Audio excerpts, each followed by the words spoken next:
Today we are going to talk about continuous integration known as CI. So in this video, we are going to take your DevOps skill to the next level and we are going to cover CI, where exactly it fits in the DevOps lifecycle, what exact role it plays in our modern software development. Also, we will cover how it is different than traditional environment.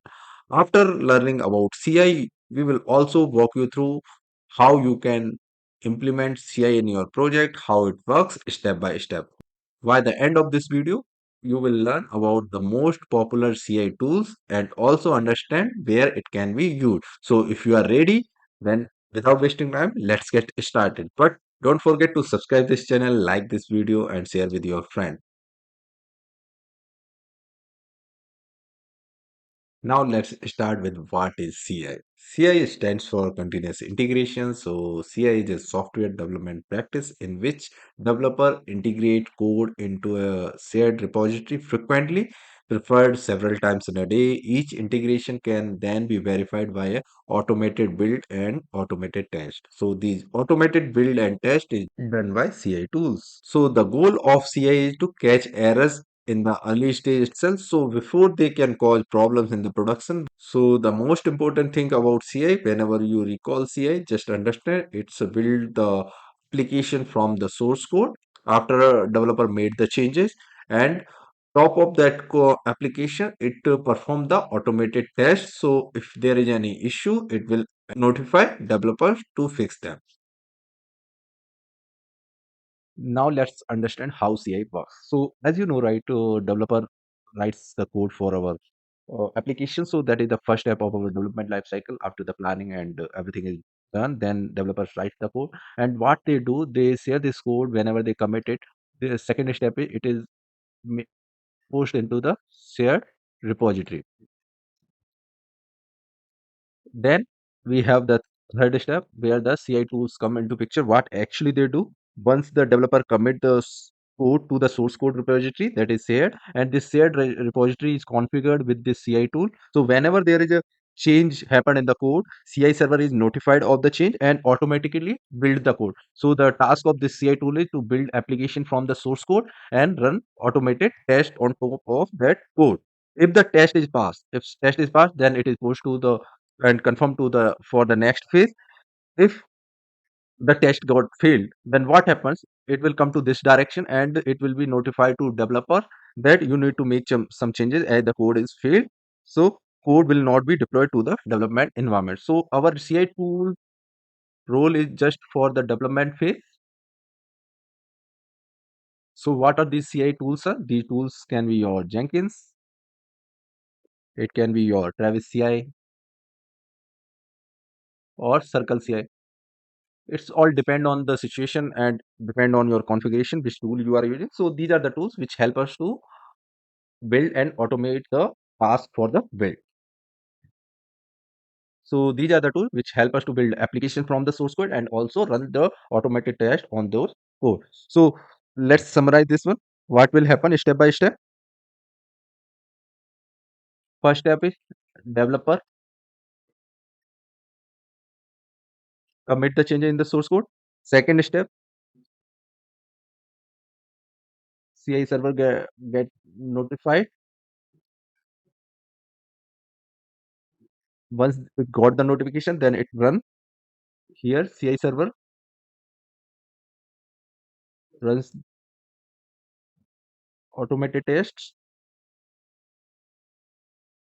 In the fourth step, we will get the understanding if the code is pass or fail. If the it is passed, then it will be moved forward to the CD, means continuous delivery phase. If it is get failed, notified developer. So if fails, it will be notified to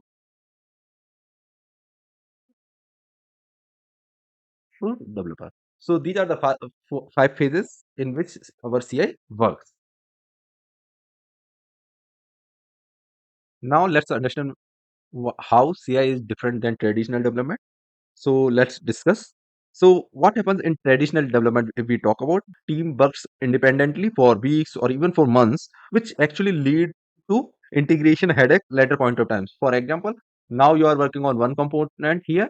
other team is working here, other team, there are different teams working on different modules, right? But after some point of time, what will happen when we connect these components for any service or application, there might be possible that there is some issue in this component, then what, the blame game is started, or it's not working or something like that, it happens. And then again they need to go back. Similarly, if there is some bugs here, then what will happen, we have already spent weeks or months, right? We are getting about the issue after weeks or months, so it's really hard to work on that one, and it will increase your delivery timeline. But on the other hand, in CI, developers merge their code, means in the module wise they merge their code frequently, sometimes multiple times in a day itself. So this ensures that everybody is on the same page. And if there is any issue on a small code, what we works today, then we can fix that one right immediately. Then next time whenever we will merge, we can see that that issue which occurred in the morning is fixed in the evening or not, otherwise next day. So here potentially we can cover or fix the issue on the same day or the next day, or even within a week we can fix it. But in the traditional environment, what is happening, we have to wait for weeks and months to just to understand that there is an issue in any one of the component, right? So it's increasing the timeline. Here we are reducing timeline. That is what the purpose we are having with DevOps.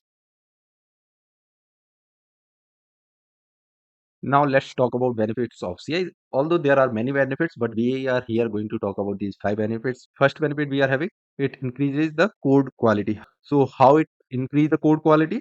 By catching errors in the early stage itself. So for example, if a developers makes a mistake in their code, so what CI process do? It will build the application, perform automated test, and in the result it will get failed. So what will happen after it get failed? It will notify to developers so they can work on that one and fix that issue.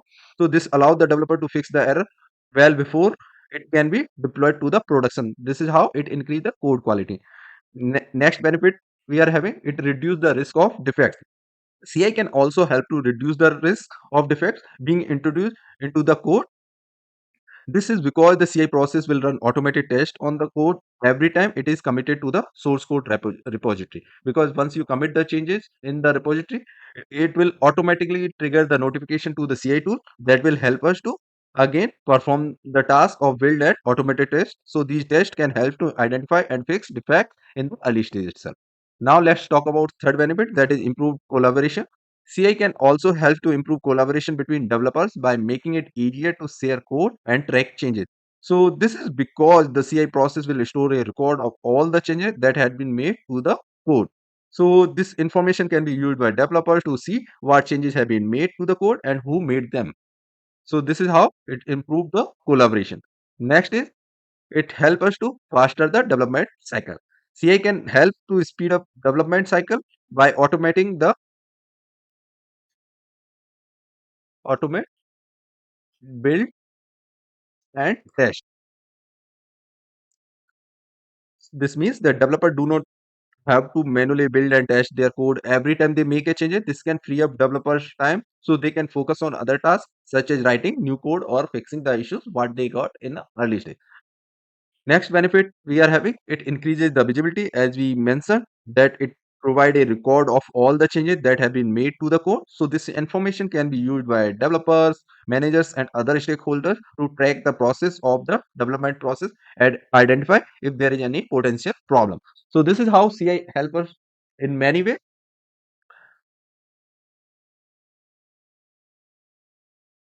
Now it's time to discuss how to implement CI step by step. So the first step is we need to choose the CI tool what we are going to use. So that means we need to set up or configure that tool for our use. So this tool can be anything like Jenkins, Circle CI, Travis CI. We are having other tools also like GitLab CI/CD, GitHub Actions, TeamCity, or Bamboo. So there are many tools that we will discuss in this video after some time. Next step is to configure the connection between the CI server and shared code repository. Share code repository. Why it is required? So we will get the notification that if there is any changes in the code. So we will get the notification on the CI server. After that, it will work on its task like building and automated testing. Next step is we need to write the automated test for our code that we want to run. Next step is here we need to configure CI server to run the automated test based on the changes happened in the code. Once the code will be changed, it will be committed to the shared code repository. Then we will get the notification on the CI server.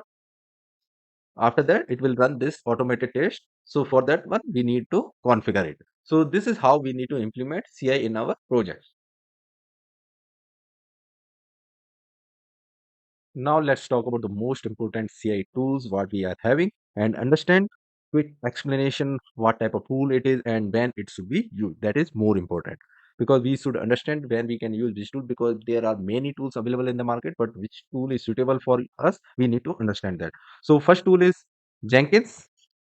Jenkins is actually an open source automation server which is having an ecosystem of plugins for customizing a CI/CD workflow. So the thing is, whenever organization is looking for extensive customization and flexibility in CI/CD pipeline, then they should use Jenkins tool. So when it should be customization and flexibility. So when you are looking for customization and flexibility, Jenkins is the best tool we are having. Next tool is Travis CI. Travis CI is actually cloud-based CI service which is optimized for GitHub registry repository. So it's a good option for open source project which is hosted on GitHub and teams looking for quick setup and automation. Now let's talk about Circle CI. Circle CI is a cloud-based CI/CD platform with support for Linux and Mac OS environment. Also, it supports Docker and Kubernetes. So it's a great tool and suited for the teams that need a scalable and container-centric CI/CD solution. So mainly it is used for container-centric. Next tool we are having GitLab CI/CD. It's an integrated CI/CD solution which is tightly coupled with GitLab repository. So, so it provides a single platform for code hosting and automation. So it's ideal normally for the teams which is using GitLab for their source code management and seeking an all-in-one solution. So if your project is using GitLab, then it's a good tool or we can say great tool for you.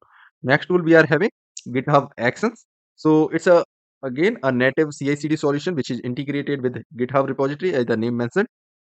It's allow you to define workflows using the YAML files in your repository.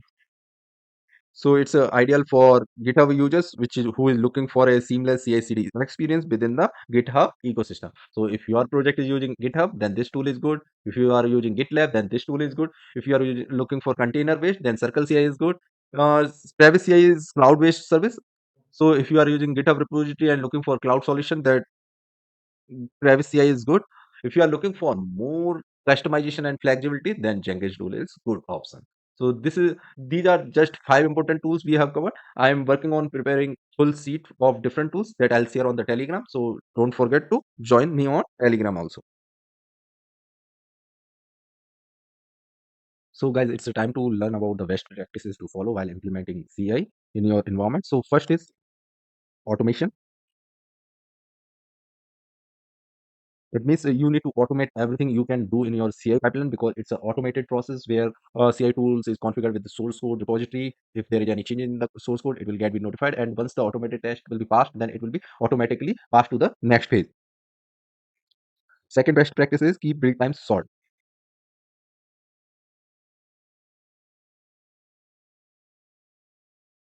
So in this case, faster feedback is crucial. So as you know, we are using DevOps pipeline to shorten the life cycle, and that means we want to reduce the time and all. So that's why we need to keep the build time very short. So how we can do it after getting faster feedback? Third best practice is to use version control. That means version everything.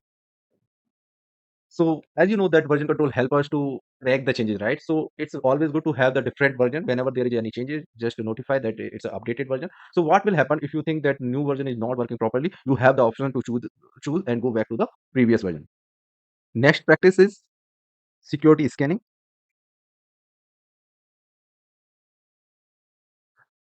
Always try to integrate security checks in between for your code, so you will not get stuck later point of time when it will go to the security validation. So it's always good to have a security scanning in the early stage itself. Next best practices try to implement feedback loop. Feedback loop continuously gather feedback, so you will always have the opportunity to improve your application. That will help you to shorten the life cycle of your software development. So these are the five phases. First is automation. Automate everything whenever possible, means always try to automate your CI pipeline. Faster feedback, keep build time short, version everything, security scanning, and feedback loop. So these are the five best practices you should follow.